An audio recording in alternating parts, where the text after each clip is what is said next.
बिस्मिल्लाहिर्रहमानिर्रहीम। अस्सलाम वालेकुम फ्रेंड्स, उम्मीद करती हूँ आप अपने घरों में खुश होंगे, आबाद होंगे। तो अल्लाह अपना करम और फजल हम सब पर बनाए रखे। फ्रेंड्स, आज मैं आपके साथ बहुत ही मज़ेदार और आसानी से तैयार हो जाने वाले पोटैटो नूडल्स बॉल की रेसिपी शेयर करने वाली हूँ। तो चलिए शुरू कर लेते हैं। ये मैं बहुत आसानी से बनाना सिखाऊंगी, तो इसके लिए आपने वीडियो को एंड तक लाजमन देखना है। साथ में आपको कुछ टिप्स और ट्रिक्स भी बताऊंगी कि जिसके साथ आपकी नूडल्स बॉल्स के ऊपर से फ्राई करते वक्त बिल्कुल भी नहीं उतरेंगी और ये बॉल बाहर से क्रिस्पी और अंदर से बहुत सॉफ्ट बनेंगे। तो चलिए शुरू कर लेते हैं। तो एक बाउल में 3 मीडियम साइज़ के उबले हुए आलू लिए हैं। अब इनको मैशर की मदद से मैश कर लेना है। इनको बहुत अच्छे से मैश करना है। तो ये मैश हो गया आलू। अब इसमें 2 चम्मच बारीक कटा हुआ प्याज डाल देना है और प्याज डालने के बाद इसमें 2 चम्मच बारीक कटी हुई शिमला मिर्च डाल देनी है। 2 बारीक कटी हुई हरी मिर्च शामिल कर देनी है और अब इसमें बारीक कटा हुआ धनिया और 1/4 चम्मच या 2 चुटकी के बराबर ओरिगैनो, 1/4 चम्मच कुटी लाल मिर्च शामिल करनी है, आधा चम्मच नमक शामिल करना है,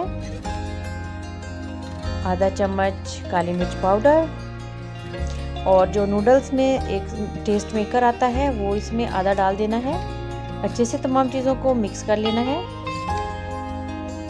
अब इसमें 2 से 3 कतरे सोया सॉस के डालने हैं और 2 से 3 कतरे इसमें सिरका के शामिल कर लेने हैं। इससे ज़्यादा शामिल नहीं करने, बस इतने से ही बहुत ज़बरदस्त फ्लेवर और खुशबू आ जाएगी। हैंड्स पे हल्का सा ऑयल लगाकर इसमें से थोड़ा सा लेकर इस तरीके से हैंड्स की मदद से गोल शेप बना लेनी है।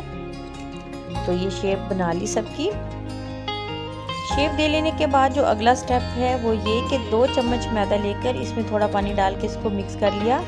अब जो टेस्ट मेकर बचा था वो इसमें डाल देना है और मिक्स कर लेना है इसको भी।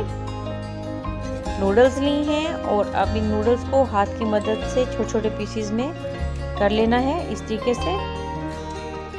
सबसे पहले बॉल को इस मिक्सचर में डालना है और फिर नूडल का कोट करना है इस पर।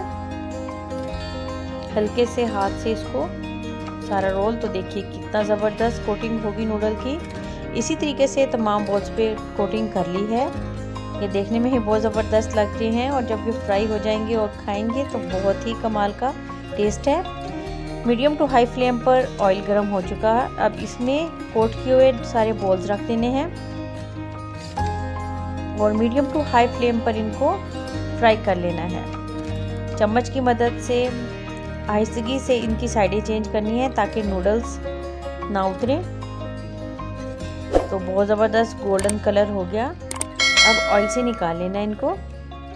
तो तैयार है बहुत ही मज़ेदार पोटैटो नूडल बॉल्स। आप इस रेसिपी को ज़रूर ट्राई कीजिएगा, आपकी फैमिली को लाजमन ये पसंद आएगी। और इसमें तो आलू और नूडल दोनों ही बच्चों की फेवरेट हैं, तो चीज़ें ये उनके लिए परफेक्ट है। तो मिलते हैं न्यू रेसिपी के साथ। अल्लाह हाफिज़।